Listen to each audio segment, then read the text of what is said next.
పిల్లలు స్కూల్ నుంచి రాగానే వడ బోండా ఎప్పుడు ఇదే పెడతావమ్మా, వెరైటీగా ఏదన్నా తెచ్చిపెట్టు అని ఎంతసేపు సతాయిస్తూ ఉంటారు. అందుకని మా ఆయనకి చెప్తే సరేలే ఈరోజు చికెన్ తెచ్చిస్తానులే అని చెప్పాడు. మధ్యాహ్నం వస్తూ చికెన్ తెచ్చాడండి షాప్ నుంచి వచ్చేటప్పుడు.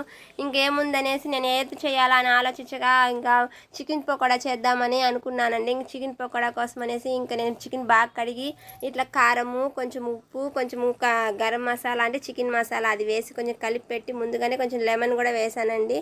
దాంట్లో కొంచెం కార్న్ఫ్లోరు, ఫుడ్ కలర్ కలిపి ఒక హాఫ్ అన్ అవర్ తర్వాత ఇట్లా వేడిగా వేస్తున్నానండి. చూడండి ఇట్లా పొగలు వచ్చేటప్పుడు వేసారంటే చికెన్కి బాగా అంటే అది బాగా ప్యాటర్న్ అంతా బాగా పట్టుకుంటుందండి. లేకపోతే ఇట్లా విరలుగా వచ్చేస్తుంది, అట్లా బాగుండదు. ఇట్లా చేస్తేనే బాగుంటుంది.